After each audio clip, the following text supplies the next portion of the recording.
स्वागत करती हूँ आपका मैं YouTube चैनल में। आज हम पढ़ने वाले हैं पूर्ण संख्याएं यानी होल नंबर्स। होल नंबर्स में हम पढ़ने वाले हैं पूर्ण संख्याओं के गुण, उनके संवृत गुण, उनके परवर्ती और पूर्ववर्ती। चलिए शुरू करते हैं हमारा वीडियो। पर वीडियो शुरू करने से पहले अभी तक आपने मेरे चैनल को सब्सक्राइब नहीं किया है तो सब्सक्राइब जरूर करें, वीडियो को लाइक करें, शेयर करें और बने रहिए मेरे साथ। चलिए देखते हैं पूर्ण संख्याएं। तो जब हम गिनती करते हैं हम 1, 2, 3, 4 आदि का प्रयोग करते हैं, लेकिन इनको हम पूर्ण संख्याएं नहीं कहेंगे, इनको हम कहेंगे प्राकृत संख्याएं। तो दी हुई प्राकृत संख्या में अगर एक जोड़ दिया जाए तो वो कहलाएगा इसका परवर्ती। तो चलिए हमें पढ़ना है, एक तो है परवर्ती और दूसरा है पूर्ववर्ती। ये दो चीजें हैं, दोनों समझने में बहुत ही आसान है, परवर्ती और पूर्ववर्ती। जैसे मैंने कोई उदाहरण लिया है 16। 16 में यदि मैं एक जोड़ देती हूं तो मुझे मिलेगा 17।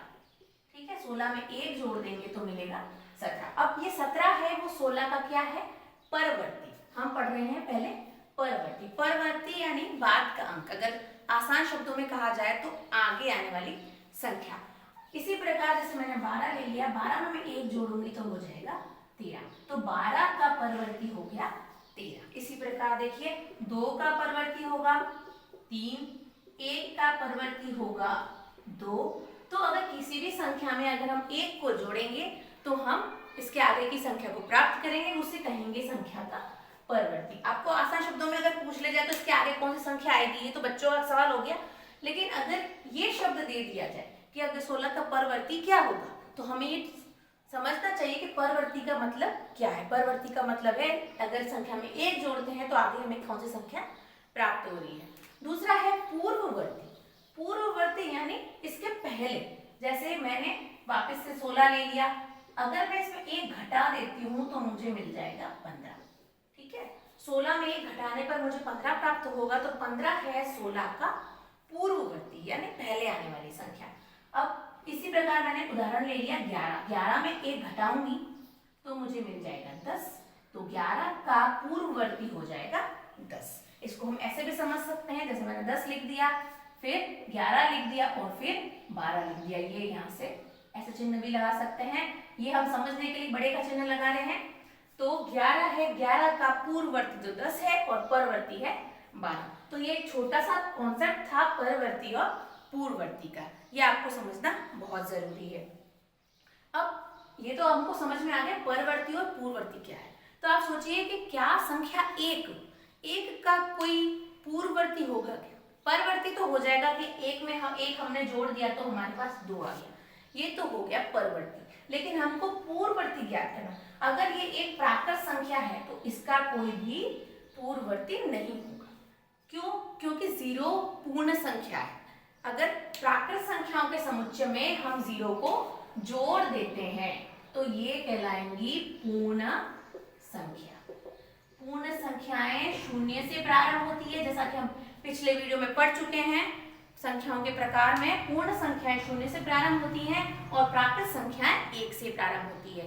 तो 1 का पूर्ववर्ती होगा 0। लेकिन प्राकृत संख्या पूछा है तो प्राकृत संख्या 1 का पूर्ववर्ती कुछ नहीं हो सकता है। ये पूर्ण संख्याओं के समुच्चय में 0 को शामिल करते हैं। मतलब प्राकृत संख्याओं में हम 0 को सम्मिलित कर दें तो हम पूर्ण संख्याओं को प्राप्त कर लेते हैं। अब हम पढ़ने वाले हैं पूर्ण संख्याओं का संवृत गुण। संवृत गुण क्या होता है देखिएगा।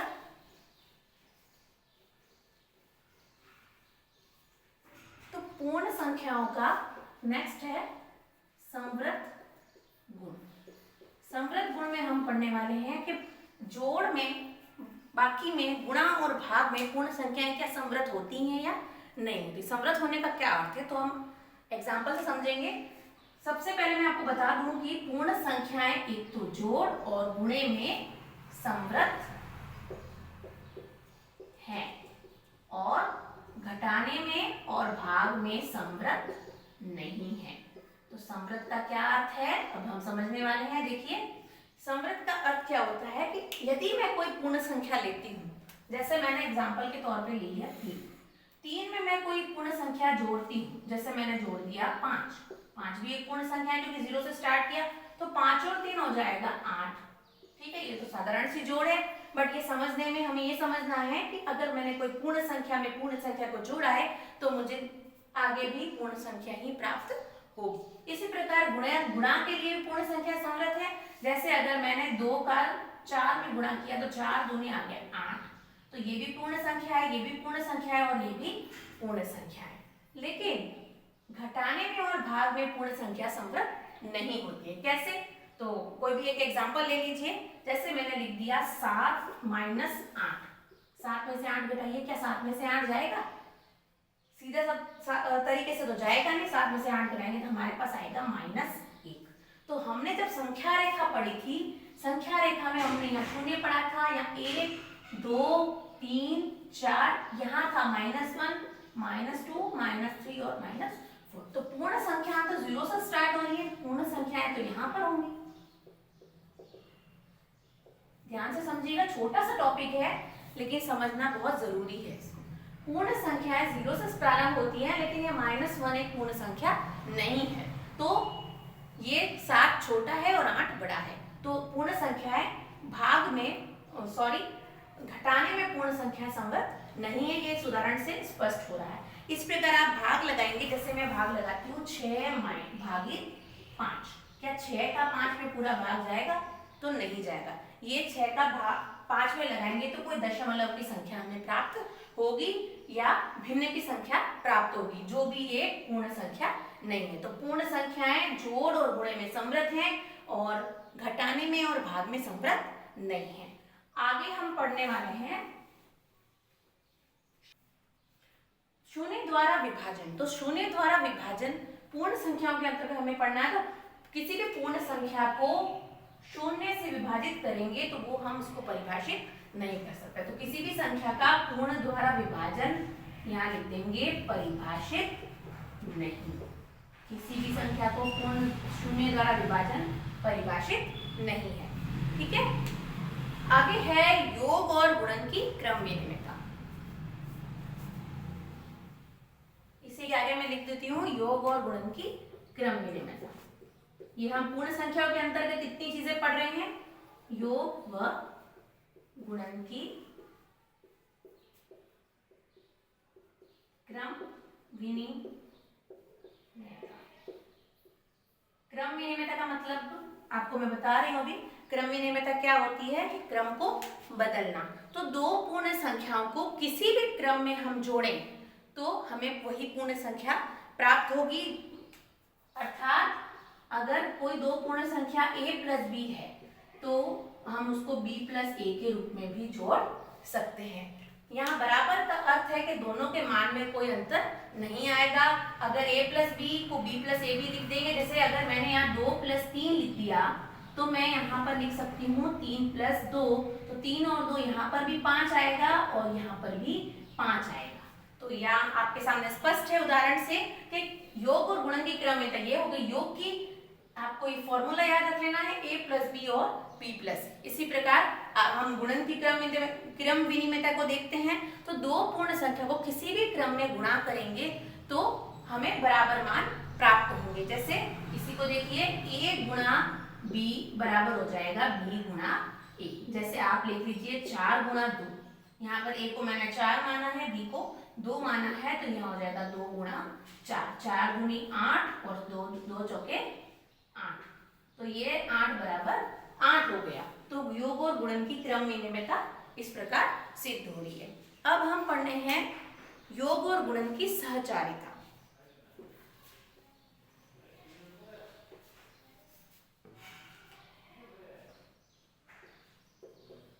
योग व गुणन की सहचारिता।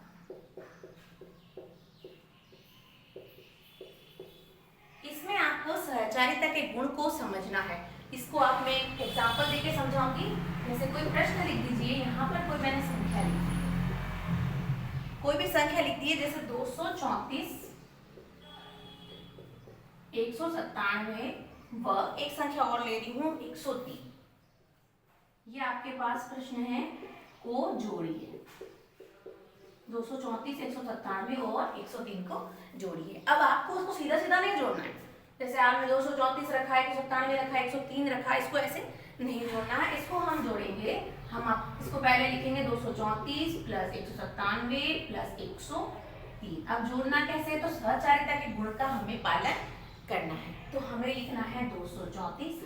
अब इनको एक ग्रुप में आपको जोड़ना है, प्लस आप इन दोनों को जोड़ दीजिए, 103 और 197, ये हो जाएगा 234 प्लस 197 और 103 जोड़िए, 7 और 3 10 का 0, हासिल 1, 9 और 1 10 का 0 और हासिल 1। अब क्या हो जाएगा, देखिए ये हो जाएगा 300।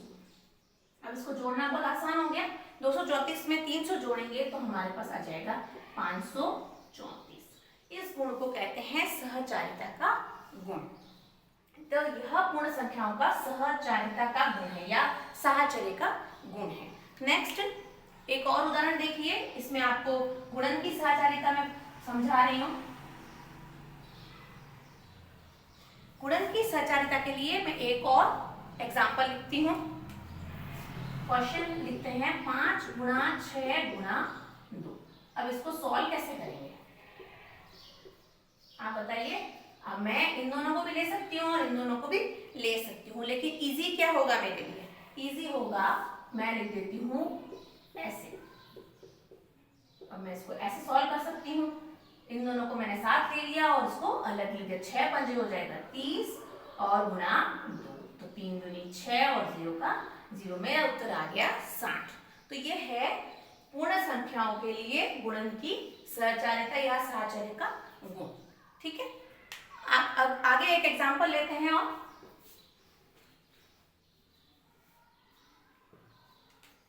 एक क्वेश्चन लिखती हूँ 14 प्लस 17 प्लस 16। आप अपनी नोटबुक में इसको करते जाइए, साथ साथ आपकी भी प्रैक्टिस हो जाएगी। आपको क्या करना है, सॉरी 6, तो अब मैं ये कर सकती हूँ, इन दोनों को जोड़ सकती हूँ और इसको अलग रख सकती हूँ, या इन दोनों को जोड़ सकती हूँ, इसको अलग रख सकती हूँ, या इन दोनों को जोड़ सकती हूँ और इसको भी अलग रख सकती हूँ। तो इस हमारे सवाल में दोनों गुण साथ में चलेंगे, क्रम विनिमयता और सहचारिता, ये दोनों गुण इसमें साथ चलेंगे। कैसे चलेंगे, देखिए ऐसे रख सकते हैं, या फिर मैं कर सकती हूँ 14 प्लस 6 प्लस 17, इन दोनों को मैंने साथ रख दिया, ये हो गया 14 और 6 20, 20 प्लस 17 ये हो गया 37, तो हमारा उत्तर आ गया 37। अगर आप उसको इस गुण से करेंगे क्रम विनिमयता और सहचारिता, तो आपका उत्तर आसानी से निकल जाएगा। जैसे क्रम विनिमयता का गुण लग गया, क्रम को चेंज कर दिया मैंने, 6 को यहाँ रख दिया, और सहचारिता का गुण से मैंने इनको ब्रैकेट में रख के जोड़े बना के और हल कर दिया। अब ये तो हो गई योग की सहचारिता। एक और उदाहरण देखिए गुणन की सहचारिता का।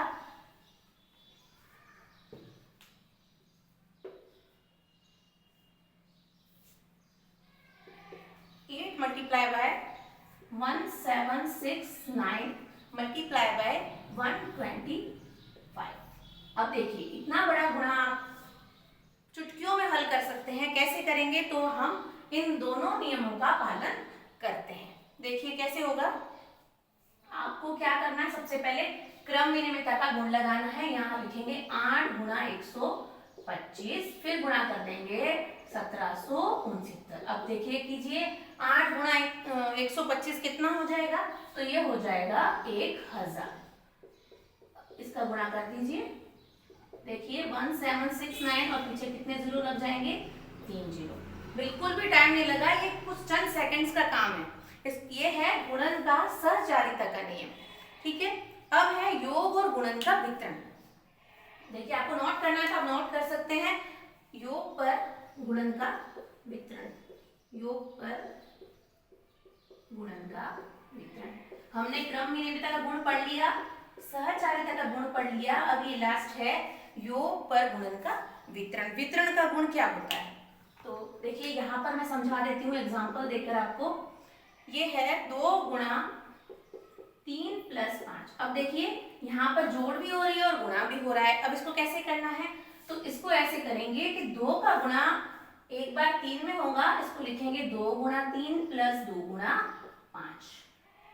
ये चीज समझने की है, ध्यान से देखिएगा। 2 गुणा 3 प्लस 5 है, तो ये ब्रैकेट के अंदर की जो संख्या है उसका बाहर की संख्या से बारी बारी से हम गुणा करेंगे। तो एक बार 2 का गुणा 3 में होगा और एक बार 2 का गुणा 5 में होगा। इसको ऐसे करेंगे 2 गुणा 3 प्लस 2 गुणा 5, तो 3 दूनी 6 प्लस 5 दूनी 10, ये हो जाएगा 6 और 10 16। हमारा उत्तर आ जाएगा 16।